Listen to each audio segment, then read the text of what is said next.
So in the main series of Warrior Cats, we haven't had a character rise in rank past Warrior in a long, long while.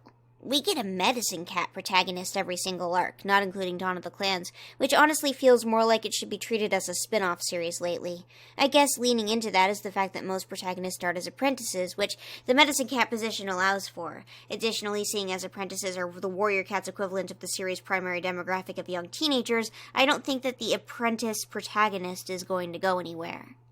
And I don't think it's a huge problem we have a medicine cat every time, although they are starting to feel a little bit samey. They do usually contrast a lot with the other two protagonists, with at least what they're allowed to experience within the clan. I'm sure we'll get another one next series, but who knows what clan they'll be in. They'll probably kill off one of the clan's two medicine cats in book 5 or 6 of this arc like they took out Willowshine last time to free up some space. I can imagine it happening to either of the Sky Clan medicine cats, if anything.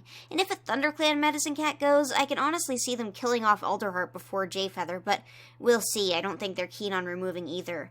Although, to be fair, ThunderClan did at one point have 3 medicine cats for an entire arc, so there's nothing really stopping them from just adding another and killing neither. But I'm getting a bit off track here.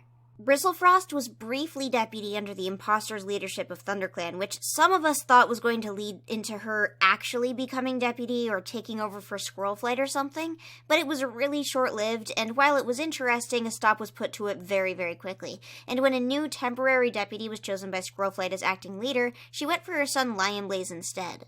Which is understandable. Not from a Lionblaze is a good choice for deputy perspective, he definitely isn't, but out of the cats she knew she could trust at the time, those being the cats that were kicked out of ThunderClan by imposter Bramblestar, he was probably the best option, especially when her clanmates were already not respecting her. Like, what is she going to do? Pick Twig Branch? And they definitely did not trust Bristlefrost at that point.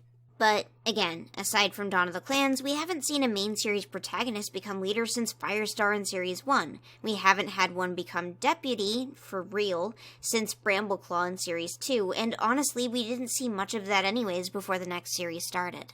But that rise in ranks, the plot element of a cat we've been following becoming leader, that's fun stuff, it's interesting. We see it sometimes in super editions, but, largely with characters we always knew were going to become leader, recounting events we're well aware of because we saw their entire lives from another perspective in Series 1 or 2. Somebody like Bristlefrost wanted to be a good warrior, and together with Stemleaf as a vague romantic goal.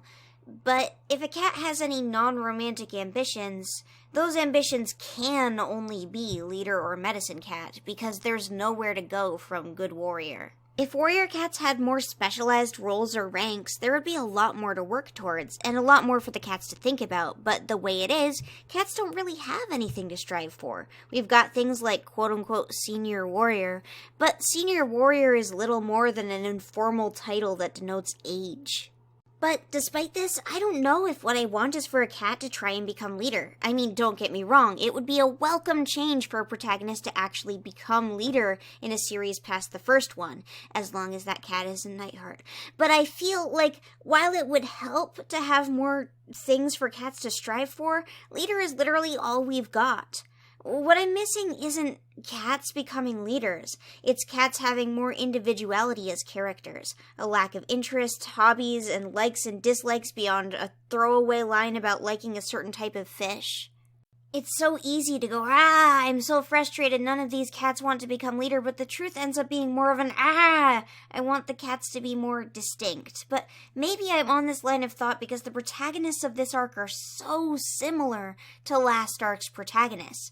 Like, identical similar. Although, unlike Bristlefrost, Sunbeam is actually friends with her love triangle, which makes her way more interesting. Or at least way more interesting for as long as she cares about the love triangle. Sorry, Briss. God, I love it when warrior cats actually have friends, especially with Sunbeam being, honestly, such a bad friend. She's terrible. She's such a mess. And I think that's a huge step up from Bristlefrost's situation, giving Sunbeam people to fret about and get angry with beyond just her arbitrary new love interest. It makes her way more interesting of a character than she would be otherwise. That said, she does, throw away this vaguely interesting character dynamic and throw away this character drama just because she's like, oh, I'm in love with someone else now, which means I actually don't care about this thing that's been bothering me for months, which is a pain. But whatever, Sunbeam, whatever. But why haven't cats been becoming leader, becoming deputy? I can speculate, but we really have no idea.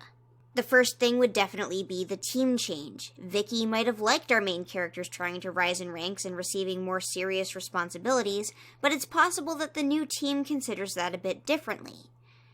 It could also have something to do with the fact that they want to hang on to our older protagonists. And with a lot of those, for example, Squirrelflight, Crowfeather, Bramblestar, Tigerheart, they're now in positions of power and not so easily replaced. Okay, Tigerheart isn't really any more a protagonist than Leafstar is, but he feels that way nowadays. But nobody really wants main characters from older series killed off without fanfare, and that's understandable.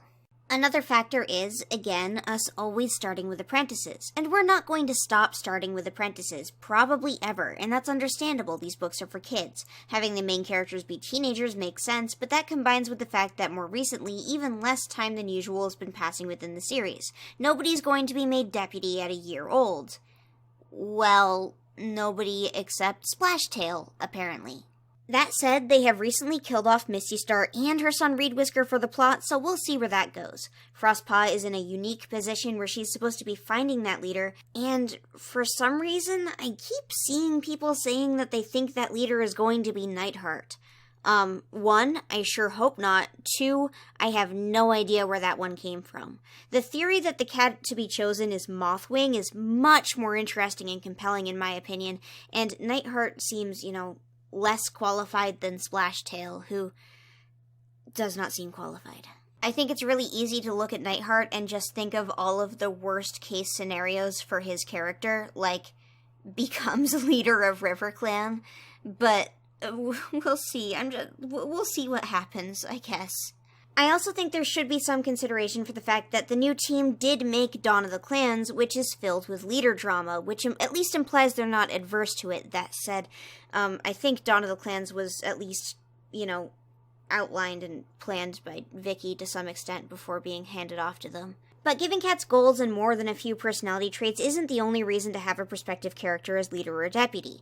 If it's the leader themselves that we're following as readers, there's a lot more they can do within the Warrior Cats universe. Warrior Cats is filled with asking for permission and denying opportunities, and obviously this is a good way to build up conflict and an easy excuse as to why so-and-so character is keeping secrets or isn't acting on their impulses, but I don't know, Warrior Cats, maybe we could have just a little bit of characters with actual power, maybe?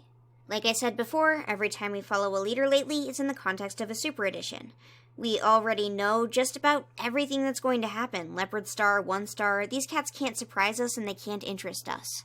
I know it seems hypocritical for me to sit here begging for a cat to become leader, but also in the same breath going, not Nightheart, please not Nightheart. But I think that's because after these last 2 books, I can't really imagine a world where he's going to experience character development that makes him into a person that it would be interesting to follow on that journey. Sunbeam mentioned in one of these books that she was looking forward to maybe becoming a mentor, and that's cool.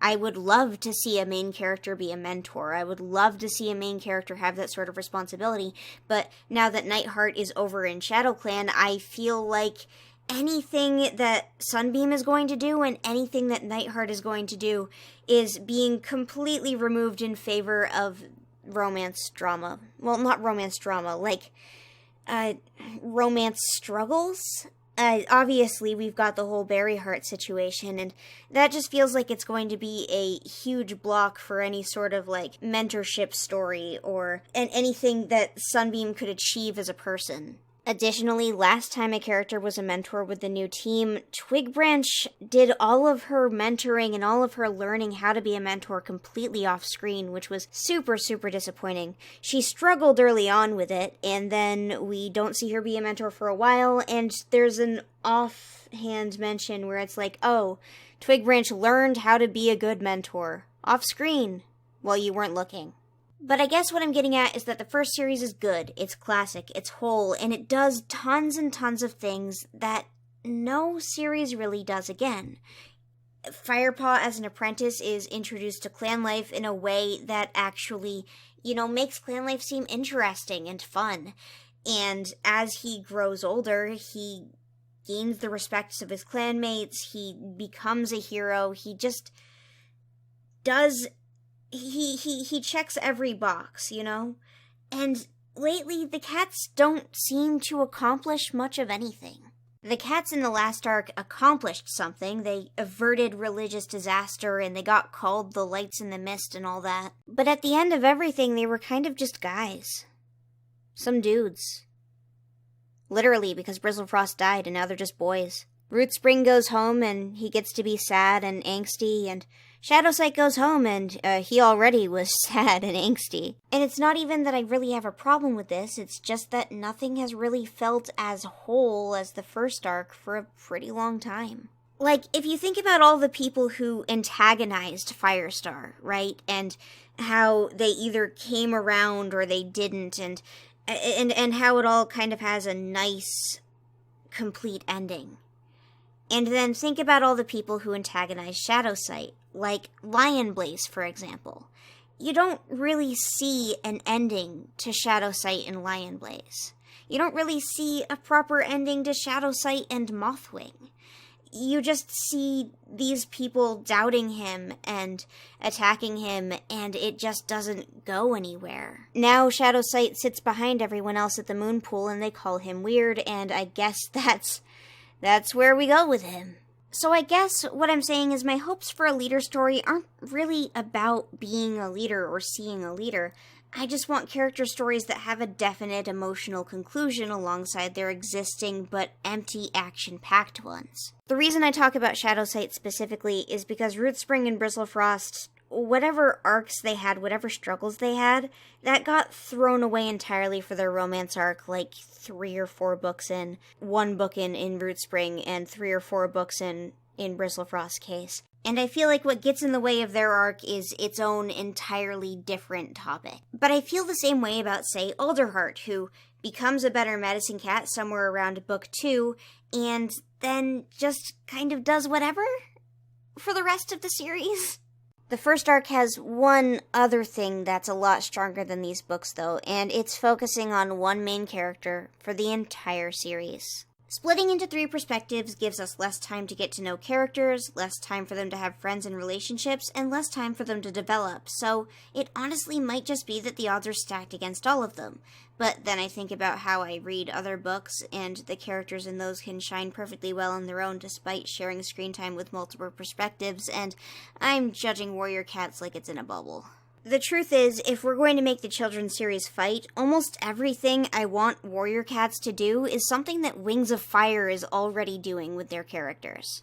Like, you can say Warrior Cats is for kids, don't hold it to this kind of standard, but there are so many other kids' books that you could hold to this standard and say, yeah, they're pretty good. But this is my mass-marketed children's cat series, and I have things that I like about it, and things that keep me continuing reading it, despite the fact that it is made entirely just to make money.